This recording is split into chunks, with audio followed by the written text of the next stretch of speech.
ආයිබෝවන්. අද ආපහු ඕගලන්ට වීඩියෝ එකක් රිලීස් කරන්න ඕනේ කියලා හිතුවා. ගිය සතියේ අපි රිලීස් කරපු වීඩියෝ එකට ගොඩාක් අය තව දාන්න කියලා ඉල්ලීම් කරලා තිබුණා. ගොඩාක් අයගේ ඉල්ලීමක් තිබුණා විෂාදය සහ උන්මාදය ගැන මේ මොනවා හරි වීඩියෝ එකක් කරන්න. ඒ කියන්නේ ඒගොල්ලන්ට මේක ගැන තව දැනගන්න ඕනේ කියලා. ඇත්තටම මානසික රෝග හැදෙන්න සමාජීය සාධක, මනෝවිද්‍යාත්මක සාධක සහ ජීව විද්‍යාත්මක සාධක තුනම බලපානවා කියලා මම මගේ කලින් වීඩියෝ එකකත් කියලා ඇති. අද විෂාදය කියන රෝග තත්ත්වයේ ඉතුරු ටික, ඒ කියන්නේ එක දවසින් මේක ඉවර කරන්න බෑ. ඒක නිසා මේ මම හිතුවා දවසකට පැය භාගේ වාගේ වීඩියෝ තමයි දාන්න ඕනි කියලා. හේතුව ඉතින් ඕගොල්ලොත් කාර්යබහුලයි, මාත් කාර්යබහුලයි. එතකොට අපි මේක කතා කරන්න ඕනි හිමීට තේරෙන විදිහට. වේගෙන් කියාගෙන යන්න බෑනේ.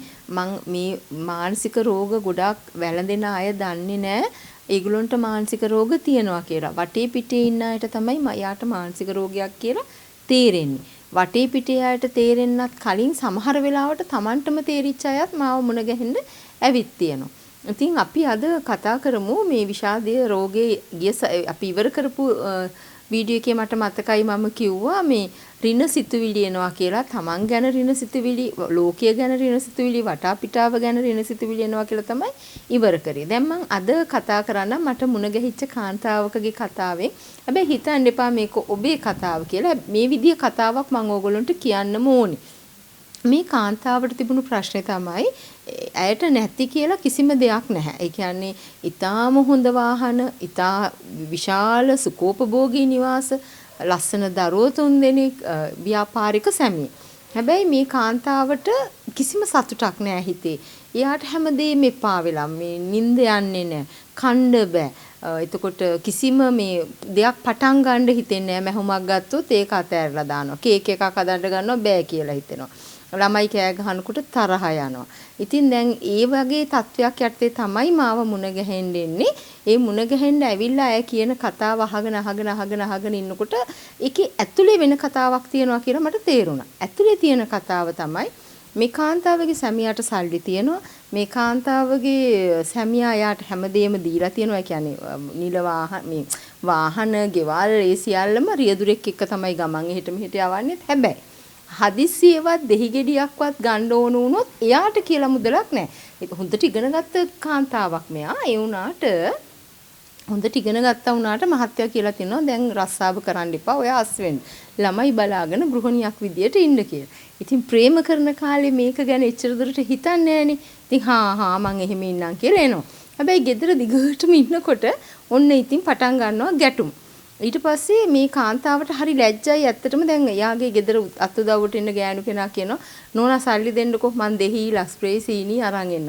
හැබැයි යාට දෙන්න සල්ලි නැහැ. සමහර වෙලාවට ළමයි අරගෙන එනකොට ළමයි කියනවා අම්මා අයිස්ක්‍රීම් එකක් අරන් දෙන්න. එයාට දෙන්න සල්ලි නැහැ. සමහර ලාට වීදුරු කූඩු ඇස්සේ ලස්සන ගවුම් තියෙනවා. එයාට අරගෙන ගන්න සල්ලි නැහැ. මොකද හැමදේම දෙනවා. හැබැයි මහත්තයත් එක්ක ගිහාම මහත්තයා එන්න ඕනේ සල්ලි තිබුණට එහෙම යාට ඕනි විදිහට වියදම් කරන්න නැහැ. ටිකක් කල් යනකොට මේක මිනිස් කාන්තාවන්ට දරා ගන්න අමාරු වෙනවා. එතන තමයි ප්‍රශ්නේ පටන් ගන්න. ඊට පස්සේ මේ කාන්තාව මට කියනවා මම මොකටද ජීවත් වෙලා. ඒක නිසා මට හිතුණා සියදිවි හානි කරගන්න එක හොඳයි කියලා. ඉතින් ඒ හින්දා මම හිතුවා මේ මට මොකක් හරි ලෙඩක් ඇති. මම අහම්බෙන් මේ වීඩියෝ එක දැක්කා.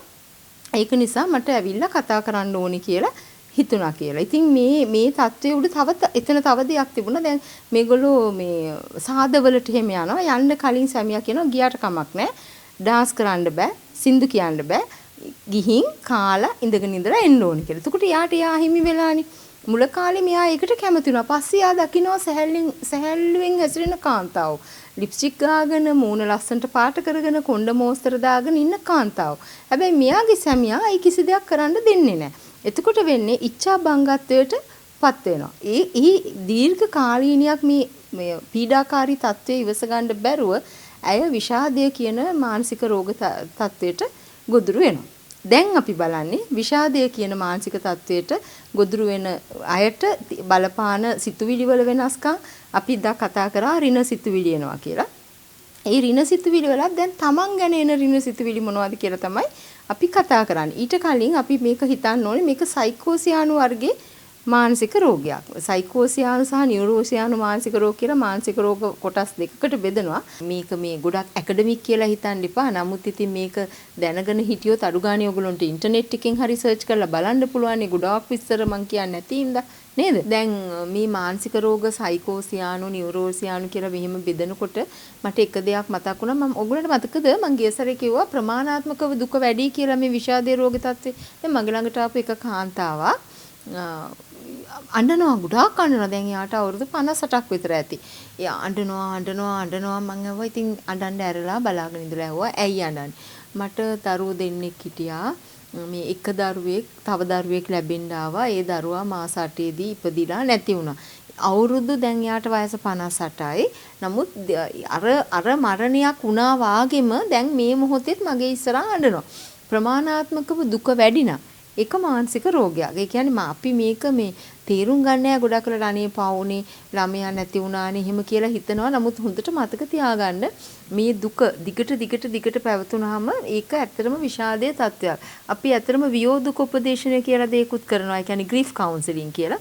ඒක ගැන මම තව වීඩියෝ එකක් වෙන දවසක කරන්නම්. ඉතින් ගොඩාක් වීඩියෝ කරන්න තියෙනවනේ. ගොඩක් අය එක එක ඉල්ලීම් කරලා තියෙනවා. ඉතින් ඔක්කොම එකපාර කරන්න බෑනේ. කොහොම හරි සතියකට එක ගානේ මානසික රෝග ගැන කියන මේ සීරීස් එක නම් යන්නෙම විෂාදය සහ උන්මාදය ගැන. ඉතින් ඒක තමයි වැඩියෙන් තියෙන්නේ සුලභ.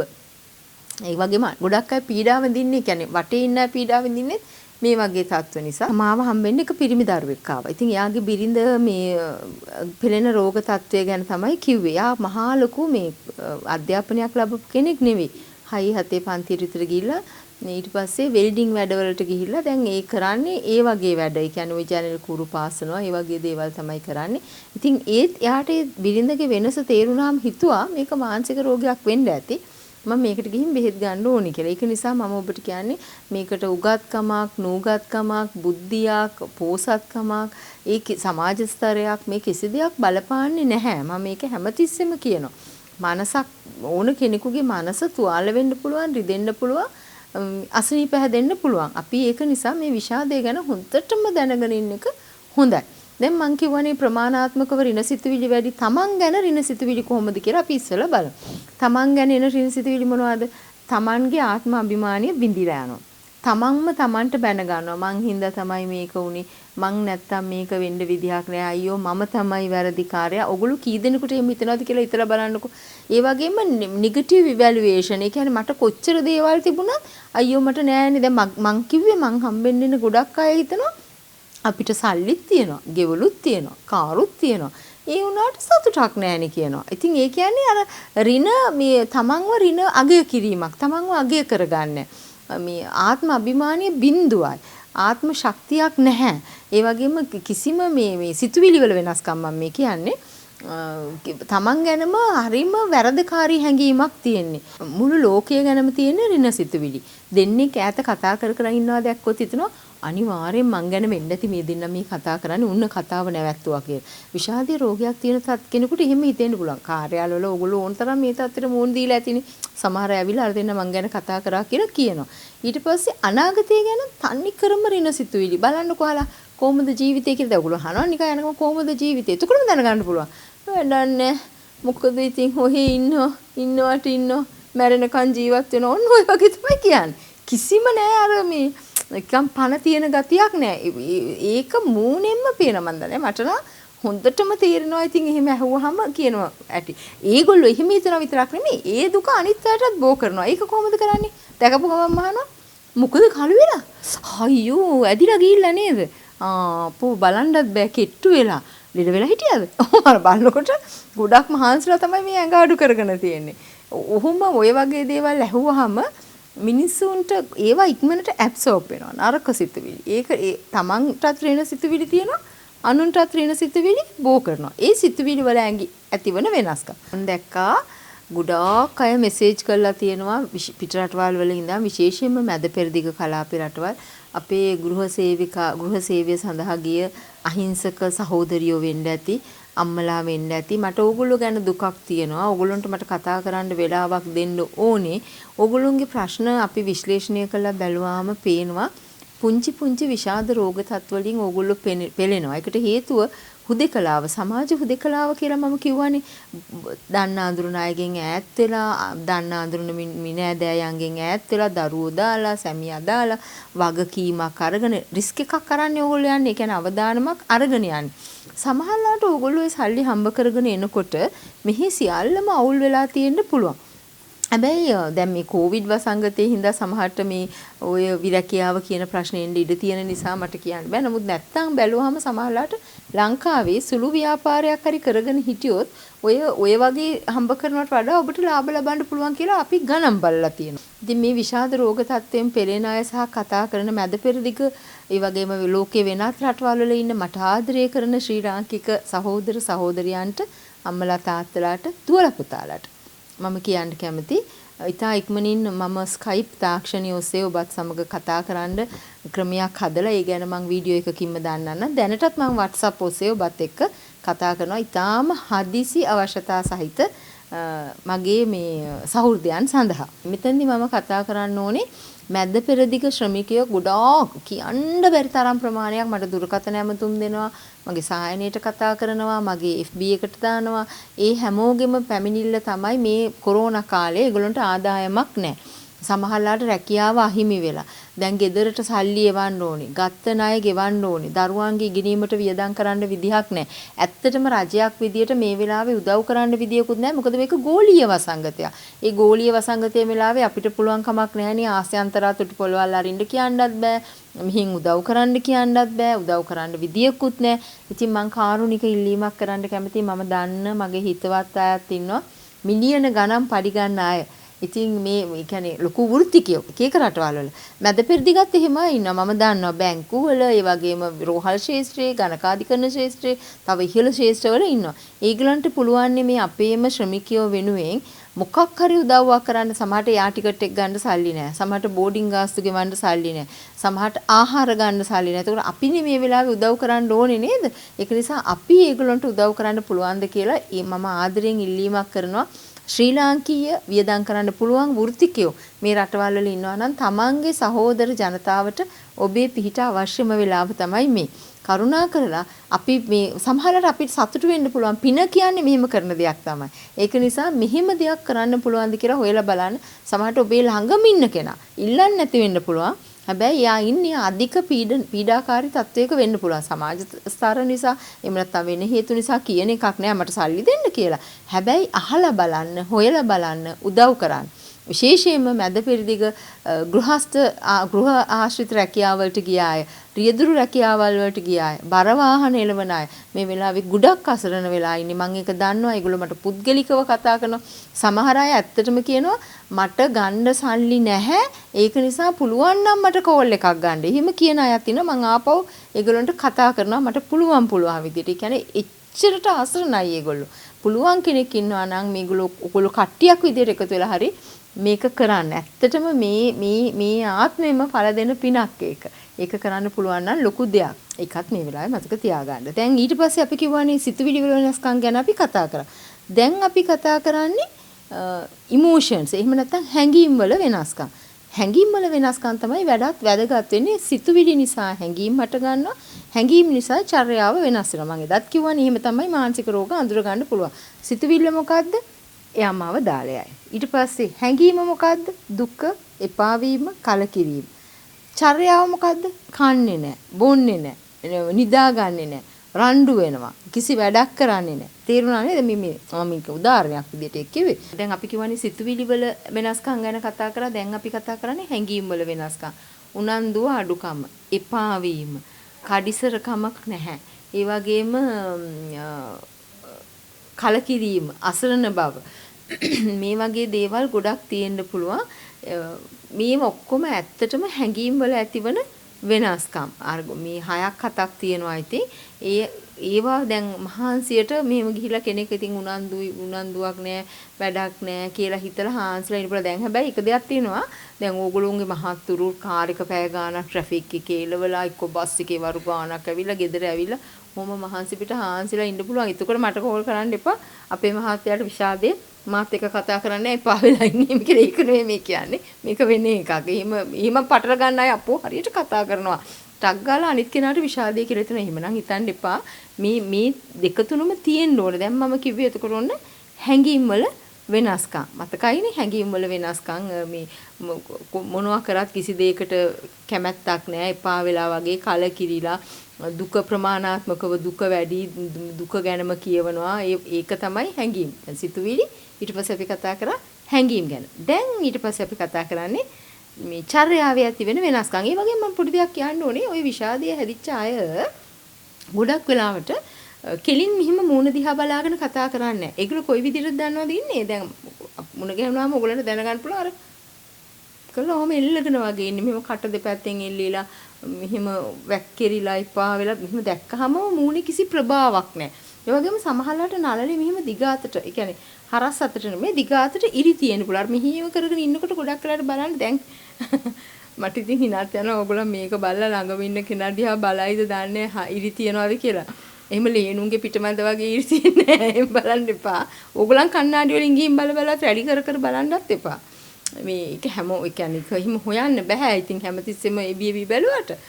නමුත් ඒක එක ලක්ෂණයක්. ඒකත් එක රෝගී ලක්ෂණයක්. චර්යාවේ ඇතිවන වෙනස්කම් ගැන දැන් මම කතා කරන්න යන්නේ. ඊට කලින් මට ඕගොල්ලන්ට දෙයක් කියන්න ඕනේ. ඕගොල්ලොන්ගේ ඉලක්කය මොකද්ද? ඉලක්කේ උකුස්සෙක් වගේ ඉහළ ආකාශي පියාඹන එකද? එහෙමනම් පාත්‍යොත් එක්ක රංචු ගහන එක අදම නතර කරා. මතකයි? උකුස්සෙක් වගේ ඉහළ ආකාශي පියාඹන්න ඕනේ නම් පාත්‍යොත් එක්ක රංචු ගහන එක නතර කරා. ඒක මම කියන්නේ චර්යාවේ ඇති වෙන වෙනස්කම් කියන්න කලින්. චර්යාවේ ඇති වෙන වෙනස්කම් වලින් පළවෙනි වෙනස්කම තමයි Tamanටම හානි කර ගැනීම. මගේ ළඟට ළමයි එනවා මෙහෙම කෑලි කෑලි අත් කපාගෙන. මේ කන් මෙහෙම කරාවුව ඇදලා ඉරාගෙන. තොල කළ හපලා මේ දෙපැත්තේ තොල් නැහැ. නියපොතු ටික ගාලා කපන ඇන්සයිටි එකටත් හපනවා. නියපොතු හපනවා. එතකොට චර්යාවේ ඇතිවන වෙනස්කම් Tamanටම හානි කරගන්න. ගොඩක් අය කරන්නේ කුණ්ඩි කපා ගන්නවා, තුවාල කර ගන්නවා, අත් කපා ගන්නවා, මේ සිගරට් වලින් ගිනි පිළිලි වලින් අත් පුච්ච ගන්නවා, හඳුන් කුරු වලින් අත් පුච්ච ගන්නවා. මේ හඳුන් කුරකින් මේ Tamanගේ මේ බොයිෆ්‍රෙන්ඩ්ගේ නම පුච්ච ගත්ත ගෑනු ළමයෙකුත් ආව. කියන්නේ හඳුන් කුරෙන් ගාන්ට පුච්චගෙන. හොඳ වෙලාවට මේ පිරිමිලා මට තිබි කොට නම. දිග නමක් තිබ්බනම් මුළු අතම පුච්චලා ඉවර කරනවා. එහෙම චර්යාව වෙනස් කර ගන්නවා. ඉතින් පියවි 100 තියෙන කෙනෙකුට මෙහෙම කරන්න බෑනේ. අතාර්කික සිතුවිලි තියෙන හින්දා තමයි මෙහෙම කරන්නේ. ඒක නිසා චර්යාව ඇතිවෙන පළවෙනි වෙනස තමයි Tamanටම හානි කරගන්න. සියදිවි නසා ගන්න හිතනවා. මම සියදිවි නසා ගැනීම ගැන කලිනුත් කතා කරලා තියෙන නිසා අද මේකේ කතා කරන්නේ ඕනේ කෙනෙකුට පුළුවන් YouTube එකට ගිහිල්ලා මගේ ඒ සියදිවි හානි කර ගැනීම ගැන එපිසෝඩ්ස් ටික බලන්න. ඊට පස්සේ තව ඊළඟට චර්යාව ඇතිවෙන වෙනස්කම් තමයි කෑම ගැන රුචිය අඩු වෙනවා. බොහෝ විට රුචිය අඩු වෙන එක තමයි වෙන්නේ. බොහොම කලාතුරකින් කෙනෙකුට අධික ආහාර රුචියක් ඇති වෙන්න පුළුවන්. ඒකත් අමතක කරන්න එපා. හැමතිස්සෙම කන එක දැන් වඩෙත් කනවා, පීරත් කනවා, බතුත් කනවා, ඉදියප්පත් කනවා, දැන් ෆෘට් ජූස්ුත් බොනවා, වතුරත් බොනවා, තේත් බොනවා. මේ විෂාදයේ රෝග තත්ත්වයේ ලක්ෂණයක් වෙන්න පුළුවන්. ඒ වගේම නිින්ද පිළිබඳ අක්‍රමිකතා. ඔන්න ඕක ගැන හොඳටම සැලකිලිමත් වන්න මම ස්ලීපින් ඩිසෝඩර්ස් ගැනත් ඉස්සරහට කතා කරනවා. ඒ කියන්නේ නිින්දේ තියෙන ගැටලු, නිින්ද ගැන තියෙන මානසික රෝග, නිින්ද ගැන තියෙන අක්‍රමිකතා ගැනත් කතා කරනවා. හැබැයි මෙතන මේ ස්ලීපින් ඩිස්ටර්බන්ස් කියලා අපි කියන්නේ නිින්ද පිළිබඳ අක්‍රමිකතාවයයි. නිින්ද යන්නේ නැහැ. සමහර වෙලාවට මහරෑ මැද එළි වෙන ජාමේ ඇහැරෙනවා. ගොඩක් වෙලාවට මොළයේ රසායනය වෙනස් වෙන්නේ මේ වෙලාවට නැගිටලා ඒගොල්ලෝ ඇහැරගෙන කල්පනා කර ඉන්නවා. ඇවිදිනවා.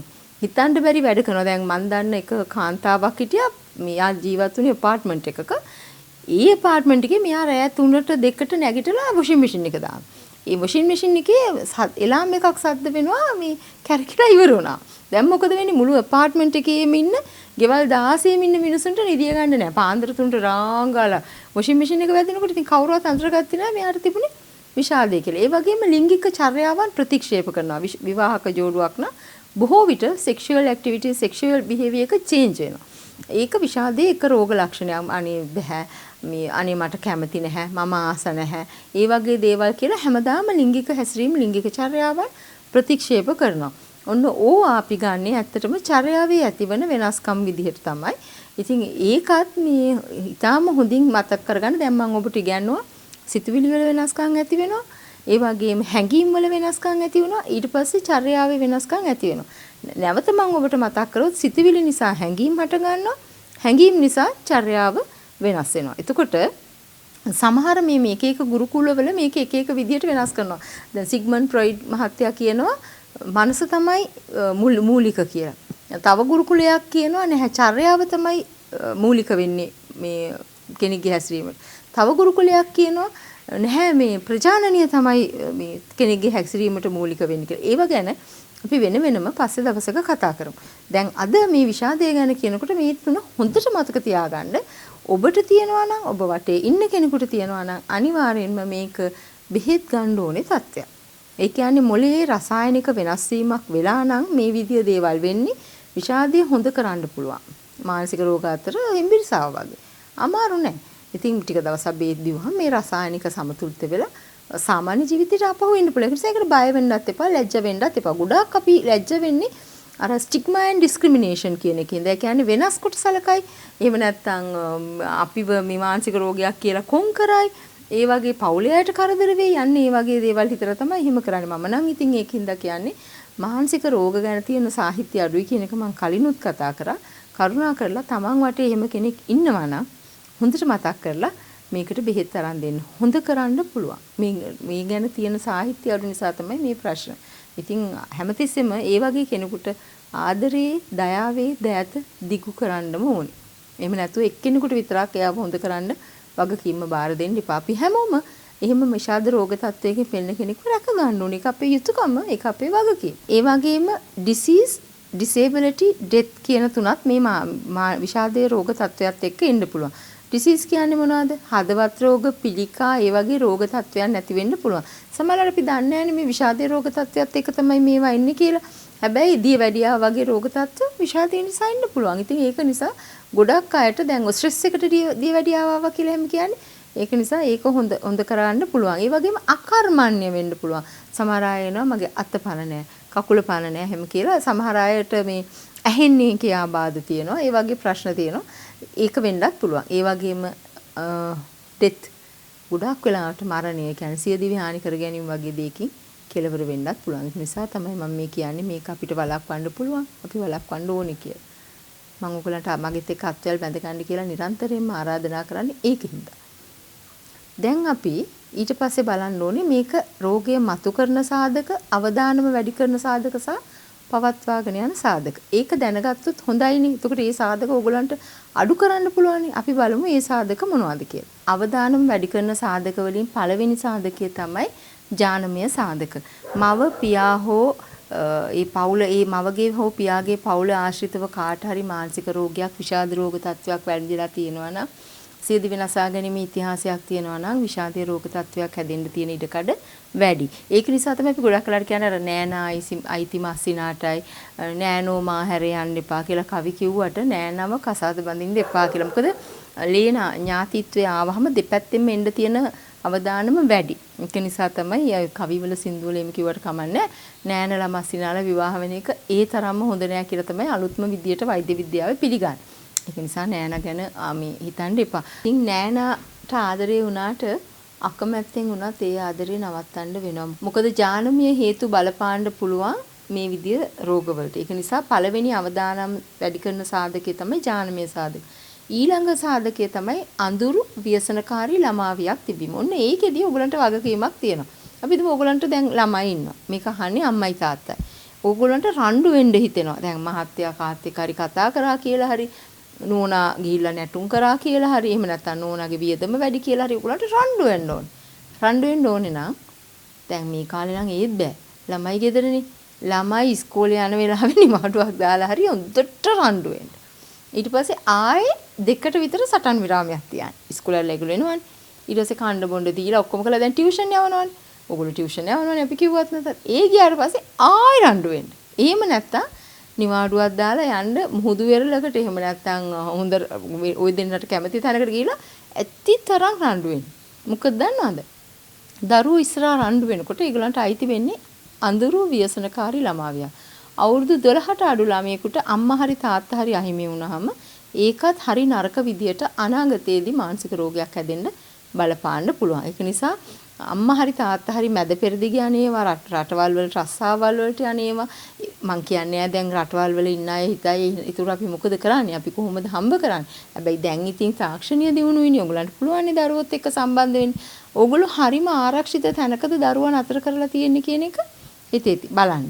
එතකොට ඒක අඳුරු ව්‍යසනකාරී ළමාවියක් කියන එක හරි භයානකයි. අපි කියන්නේ අම්මා තාත්තා අහිමි වුණත් හා සමානයි ඒක ඉතින්. ගහගන්න ඒවා, ඒ වගේම අඩදඹර, දෙමව්පියන්ගේ නොරිසුම්, ඒ වගේ දෙමව්පියන්ගේ මානසික රෝග, ඒ වගේ ප්‍රශ්න ගොඩක් දරුවන්ට බලපානවා. පියාගේ බීමත්කම ඒවා හරි තරුණ විදියට බලපානවා. ඊළඟ හේතුව තමයි අපයෝජන. අපයෝජන කියන එක ගැනත් මම ටිකක් වැඩියෙන් කතා කරන්න කියලා ඕනි කියලා හිතුවා. මෙතනදී අපි කියන්නේ ලිංගික අපයෝජන, ශාරීරික සහ මානසික අපයෝජන තුනම. මගේ ළඟට එක දුවෙක් ගෙනාවා. එයා ගෙනාව හේතුව තමයි එයා ගණන් පන්ති යන්න බෑ කියනවා. ඔන්න බලන්න කිසි කෙනෙක් අඳුරන්නේ නැහැ මේ හේතුව. අම්මලා ගහලා හිටන් එයාට. ගහලා රණ්ඩු වෙලා ඉතින් ගෙනාවා මේ හැමෝම කියන්නේ මෙයා ගණන් පන්ති යන්න බෑ කියනවා. ඉතින් මං ඒ දුවට තනියෙන් කතා කරාම ඒ දුව ඇන්ටි මේක කාටවත් කියන්නේ නැද්ද?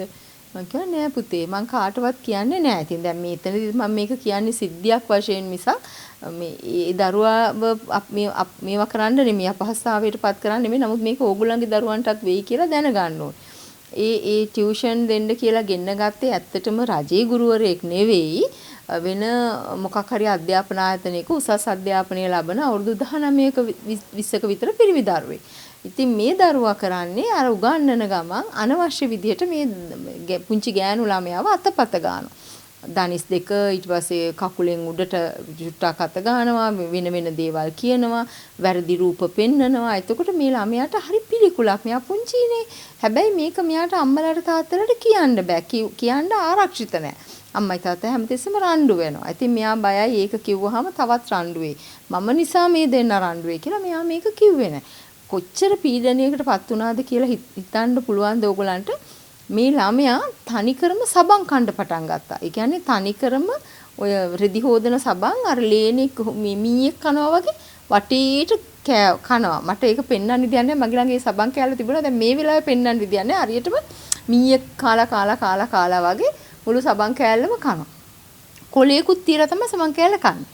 ඉතින් පස්සේ අර ඔය ගණන් පන්තිය සම්බන්ධ ප්‍රශ්න විසඳුනාම ළමයාගේ විෂාදයේ රෝග තත්ත්වය නිකම්ම හොඳ වෙලා ගියා. හැබැයි බෙහෙතුත් කරන්න වුණා. ඒ වුණාට ඉතින් අපි දන්නේ නැති දේවල් කොච්චර දරුවන්ගේ ලෝකේ තියනවාද. ඒක නිසා ඒ ගැන ඊට පස්සේ හිතලා බලන්න. මේ මම මේවා කියන්නේ බය කරන්න නෙමෙයි. ඒ වගේම ලිංගික අපයෝජනය විතරක් නෙමෙයි මානසික අපයෝජනයත් එහෙමයි.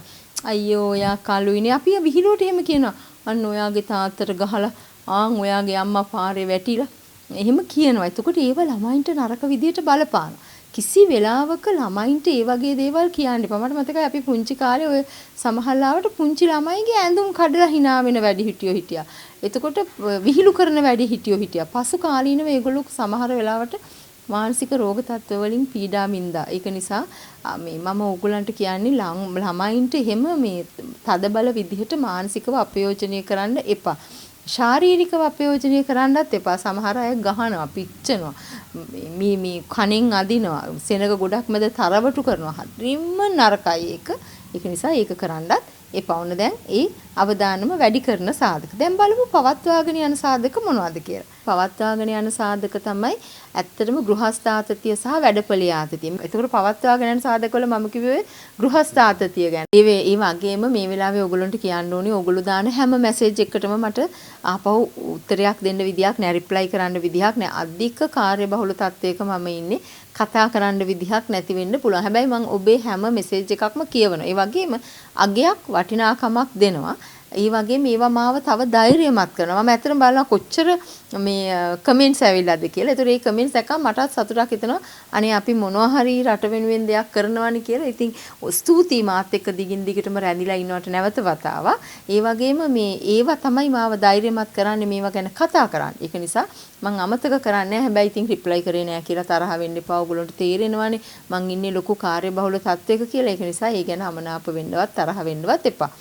දැන් මේ පවත්වාගෙන යන සාධකවල ගෘහස්ථාතතිය ගැන මම කතා කරානේ. කාලත්‍රය නිසා ඇතිවන ගෘහස්ථාතතිය වෙන්නත් පුළුවන්. දරුවෝ නිසා ඇති වෙන ගෘහස්ථාතතිය වෙන්නත් පුළුවන්. ගොඩක් වෙලාවට කාලත්‍රය නිසා තමයි මේ ගෘහස්ථාතතිය ඇති වෙන්නේ. අය අර අපි එකට ගැලපෙන්නේ නැහැ. ඉතින් ඔය කොච්චර කිව්වත් ඔය දෙන්න එකට ඉන්න පෝරුවෙන් බහිනකොට කියනවා එක වගේ හිතන්න. එහෙම කියලා කියනවා. ඒකට එහෙම හිතන්න බෑ. එහෙම ඉන්නත් බෑ. හැබැයි ගලපගෙන ජීවත් වෙන්න පුළුවන්. මේ කෙලවරටම යන්නත් බෑ. මේ කෙලවරටම යන්නත් බෑ. නමුත් දෙන්නට 50-50 ඉස්සරහට එන්න පුළුවන්. හොඳ sannivedanayak මේකට තියෙන්න ඕනේ. එතකොට ඒක එච්චර අමාරු වෙන්නේ නෑ. ඊළඟට වැඩපලේ ආතතිය work related stress කියලා අපි කියන්නේ. ඒක තමයි ගොඩක් ওই විදේශ රටවල් වලට තියෙන්නේ. ලංකාවෙත් එහෙම තියෙනවා. ගෙදර ඇවිල්ලත් වැඩ කරනවා. දැන් ගොඩක් අයට තියෙනවා ඇත්තට. අර ගෙදර ඉඳන්ම ওই පරිගණක ආශ්‍රිත රැකියා කරන අය ගෙදර ඉඳන් වැඩ කරන්නේ මේ කොරෝනා කාලේ. එතකොට හරි අමාරුයි. ඔන්න දැන් මීටින් එකක් කතා කරනකොට ගෙදර ඇවිල්ලා නෝනා ඇවිල්ලා කියනවා අනේ පොඩක් කිරියක චුටක් බලන්න කිරියක උතුරලා යන්න පුළුවන්. එහෙම නැත්නම් කියනවා මම මෝටරේ දැම්මා වතුරේ උතුරලා යයි. ලයිට් ගියා පොඩ්ඩක් බලන්න. ඉතින් එහෙම කරන්න බෑ ඇත්තටම දැන්. මෙහා වෘත්තියක්නේ කරන්නේ අර කාර්යාලය වගේ එහෙම කරන්න බෑ. ඒ වගේම අර කාර්යාලයට යනවා වගේ ලස්සනට ඇඳගෙන ඒකේ වෙනම ඉතින් තියෙනවනේ ගැම්ම. ලස්සනට ඇඳගෙන බත් මූල් දෙකක් බැඳගෙන ටකස් ගාලා උස සිරප් දෙකක් දාගෙන අනේකේ ගැම්මක් තියෙනවා. අර ගෙදර ඉඳන් ඕක ගෙදර ඉඳන් වැඩ කරන්න කිව්වට විශේෂයෙන් කාන්තාවන්ටත් ඒක හරි අමාරුයි. ළමයි ඇවිල්ලා ඇඟේ ඉල්ලෙනවා. මහලු දෙමව්පියෝන්ගේ උමනා ඉටු කරන්න ඕනේ. ඊට පස්සේ අසල්වැසියෝ එනවා. ඊට පස්සේ එක එක ප්‍රශ්න ගොඩක් තියෙනවා. ඒක නිසා ඒ නිසාත් පහුගිය කාලේ අමුතුම විෂාද තත්ත්වයක් ඇති වෙච්ච අය ඉන්නවා. ඒ කියන්නේ මේ කොරෝනා විෂාදයක එහෙම කියෙන්නේ දන්නේ නැහැ. ඉතින් මං කියන්නේ ඒකට මේ කාලේ මෙහෙම ඉන්න බෑ කියලා. ඉතින් ඒකත් එක ප්‍රශ්නයක්. දැන් අපි කතා කරා මේ අවදානම වැඩි කරන සාධක, පවත්වාගෙන යන සාධක. දැන් අපි බලමු මතු කරන සාධක මොනවද? මතු කරන සාධක විදියට කියන්න පුළුවන් විශේෂයෙන් වෛරස් ආසාදන. වෛරස් කියන්නේ ඔය දැන් පැප්පොළ, සරාම්ප, කම්බුල්ගා ඒ වගේ වෛරස් ඔන්න දැන් උතන්ට එනවා කොරෝනා. ඉස්සර කාලේක තිබුණේ නැහැ මේවා උගන් අපි ඉගෙන ගන්න කාලේ. දැන් නම් කොරෝනාත් මේ මතු කරන සාධකයක් තමයි ගොඩාක් අය එනවා කොරෝනා ડિප්‍රෙෂන් ඇදිලා. ඒ කියන්නේ මට ඉස්සර නම් තිබ්බේ නෑ. හැබැයි මේ දැන් තමයි මේ ගෙදර ඉඳලා එපා වෙලා මාස 6ක් ගෙදර මේ අල්මාරියේ සාරි ටික හැමම තියෙනවා. අලුත් ඇඳුමක් ගන්න නෑ. ගිහින් සිනිදු සාරි අත ගාලා බලන්න නෑ. සාප්පු යන්න නෑ. යාළුවෙක් එකතු වෙලා බත් එළවලු මාරු කරගෙන කන්න නෑ. 10ට අර ඔෆිස් එකේදී අර තේබුණ කීපඩි ගතියක් තියෙනවනේ. ඒක නෑ. ඉතින් ඒව ඇත්තටම මේ ඒව ඔක්කොම සමාජීය සාධක නැද්ද? එහෙම නැද්ද? ඔෆිස් එකේදීම තේබොන්න ආසයිනේ නේද? අර එක කෙනාගේ නේවා කාලා හැපි බර්ත්ඩේ කියලා ඉඳලා හිටලා කාගේ හරි බර්ත්ඩේ එකට සුබ පතලා මේවා ඔක්කොම අපි සමාජ සතෙක්නේ. මේවා කරන්න නැතුව ගේ ඇතුලේ ඉර වෙනකොට ඔන්න අපිට ප්‍රශ්න. ඒක තමයි එක හේතුව. ඊළඟට පසු ප්‍රසවයෙන් පසු ඇති වෙන විෂාද රෝග තත්ත්වයන් තියෙනවා. මේක ඉතින් දැන් ගොඩක් වෙලාවට පෞල් සෞඛ්‍ය සේවිකාවන් උදව් කරනවා. නමුත් මට ළඟදී මුණ ගැහුණා එක ගණකාධිකාරී මහත්තයෙක්ගේ නෝනා. එයා කිව්වා මම තනියෙන් මුණ ගැහිච්ච වෙලාවක කිව්වා ඇය ගුරුවරියා. එයා කිව්වා මේ මට හිතෙනවා ළමයාත් එක්ක ලිඳට පනින්න කියලා. ඇත්තටම එයා හිටියේ ඒ තරම්ම ලොකු ප්‍රබල තත්ත්වයක තමයි. ඒ වුණාට ඒ ගෙදර ආയിട്ട് ඒක තීරිලා තිබුණේ නැහැ. ඊට පස්සේ මම ඇයි එහෙම ඉතින් දන්නේ මට හිතෙනවා ළමයා මැරෙයි මම මැරෙයි එහෙම කියලා මට හැමතිස්සෙම හිතෙනවා. ඉතින් මම ඇත්තටම ළමයා අරගෙන එක දවසක ලිඳ ළඟට ගියා. ඇත්තටම ගියාම එයාට පේනවා අර ලිඳේ අර ගස් වැවිලා තියෙනවානේ වතුරට සුද්ධ කරපු නැති ලිඳවල් වල. ඉතින් මෙයාට හිතනවලු අර මැද පැටරෙයිද දන්නේ නැහැ නේ කියලා. ඉතින් පියවිසිය නැතිවෝනේ මේවා කරන්නේ. ඊට පස්සේ මං එයාගේ සැමියාට ඒක කිව්වහම බෙහෙත් අරන් දුන්නා. ඉතින් හොඳ වුණා. ඒ වගේ මේ වගේ සරල පුංචි දේවල් එහෙම වෙන්න පුළුවන්. ඊළඟ හේතුව තමයි අහිමි වීම. ගොඩාක් වෙලාවට පෙම්වතා අහිමි වීම. එහෙම නැත්නම් බිරිඳ හෝ සැමියා අහිමි වීම. රැකියාව අහිමි වීම. ඒ වගේ ගොඩක් තියෙනවා එක එක මේ අහිමි වීම නිසා ලොස් කියන එක අපි කියන්නේ. ඒ ලොස් කියන එකේදී ගොඩක් මං දකින දෙයක් තමයි මාස 2-3 මේ යාළුවලා හිටපු ළමයා දාලා ගියාම හැදෙනවා. සමහර ළමයි ඉන්නවා ලංකාවෙන් පිටරටවල් වලට යනවා. පිටරටවල් වලට ගිහිල්ලා ඒ පිටරටවල් වල මේ ඉන්නකොට ප්‍රේම සම්බන්ධකම් ඇති කරගෙන ඉගෙනීමත් කඩාකල්ප කරගෙන දේපලත් නැති කරගෙන ධනියත් නැති කරගෙන සමහර වෙලාවට ගෑන් ළමයි තමන්ගේ චරිතවත් බවත් නැති කරගෙන සියල්ලම හිමි කරගෙන ડિප්‍රෙෂන් උත් හදාගෙන ලංකාවට එනවා. ඉතින් ඔයගොල්ලෝගේ අම්මලා ඔයගොල්ලෝගේ පිටරටවල් වලට යවන්නේ සල්ලි තියනවට නෙමෙයි. මේ ලංකාවේ විශ්වවිද්‍යාල පද්ධතියට ඇතුල් වෙන්න ඔයගොල්ලන්ට ලකුණක් ගන්න බැරි වෙච්ච හින්දා. ගෙවල් උගස් තියලා රත්තරන් බඩු උගස් තියලා ණය වෙලා යවුවාම තමන්ගේ අරමුණට යන්න. අනිකන් අපරාධි ගිහිල්ලා මේ හොඳට පාරක් යන්න තියදී බැදිවල කැලෑවල යන්න එපා අපරාධි.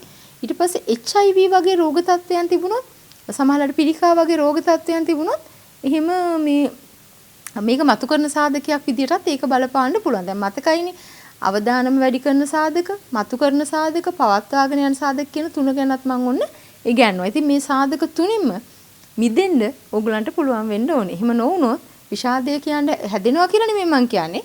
හැදෙන්න තියෙන ඉඩකඩ වැඩි කියලා කියන්නේ. ඊළඟ දවසේ අපි විෂාදය කියන රෝග තත්ත්වයේ තියෙන ඉතුරු ටික කතා කරමු. මොකද අද දැන් ගොඩක් දිගට කතා කරන්නේ. හැබැයි හැමදාම හිතුවා මතක හිටින්න හිතේ රඳව ගන්න දෙයක් කියන්න ඕනේ කියලා. අද කියන්නේ මොකක්ද දන්නවද? ගේට සාපේක්ෂව දොර ගොඩක් පුංචි. දොරට සාපේක්ෂව අගුල ගොඩක් පුංචි. අගුලට සාපේක්ෂව යතුර පුංචිම පුංචි.